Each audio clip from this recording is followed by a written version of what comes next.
Bonjour Mariette, merci de venir à notre rencontre pour nous parler d'une belle propriété à Saint-Émilion. Alors comment devons-nous dire, Château Quintus ou Château Quintus?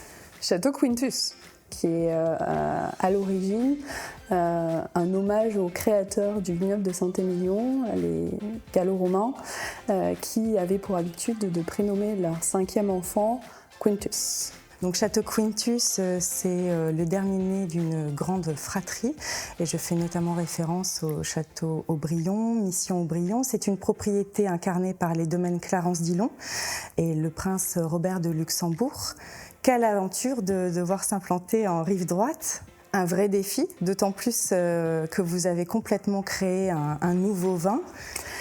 Il y avait 2 aspects dans cette création. La première était de s'approprier ce nouveau terroir de rive droite et la seconde, d'utiliser les savoir-faire internes, les savoir-faire des équipes d'Aubryon et d'utiliser cette histoire riche pour nous accompagner dans ce nouveau défi. Et techniquement, concrètement, créer un vin, c'est définir un style, une identité. Comment avez-vous procédé ? Il y a eu plusieurs phases dans cette recherche d'identité de style. Forcément, l'appropriation d'un terroir prend du temps, connaître ses différentes facettes, puisqu'il y en a de nombreuses à Quintus. En effet, vous êtes au bout d'un promontoire argilo-calcaire, donc des orientations qui sont différentes, sud, nord, ouest, est, avec des altitudes également différentes, donc des potentialités et des terroirs très différenciés. L'objectif clair à Quintus, c'est de mettre en valeur 2 types de terroirs. D'un côté, les purs terroirs argilo-calcaires, très typiques de Saint-Émilion, et de l'autre, les terroirs sur calcaire à astérie, donc ce sont des terroirs très peu profonds, où vous êtes directement sur la roche-mère et qui donnent beaucoup d'identité au vin, et notamment beaucoup de minéralité. Donc l'idée, c'était d'arriver à trouver cette alchimie parfaite, avec cette dominante merlot, cette forte proportion de cabernet franc, et d'arriver à un vin classique dans le bon sens du terme, c'est-à-dire frais, élégant et surtout basé sur la minéralité, ce qu'on attend des vins de Saint-Émilion.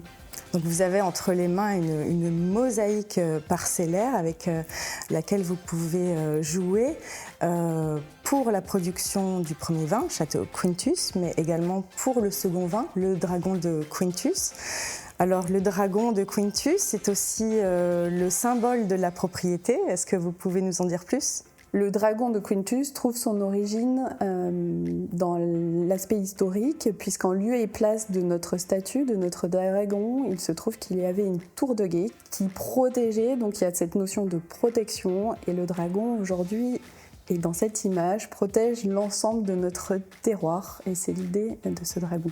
Le dragon protecteur d'un joli trésor. Exactement. En tout cas, en 10 ans, vous avez déjà beaucoup parcouru et l'horizon reste riche de promesses.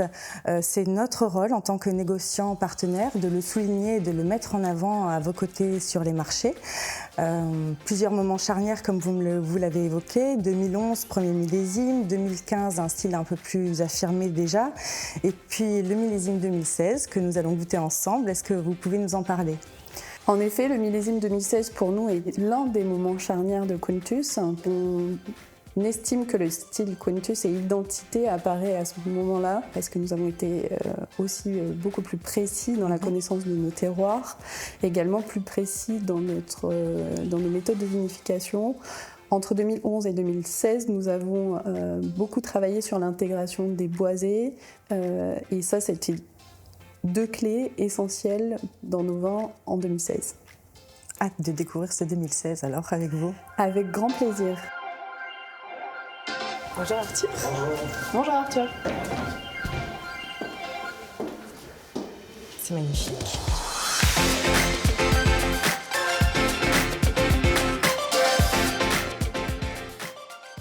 Donc c'est un filet de bœuf de Galice maturé.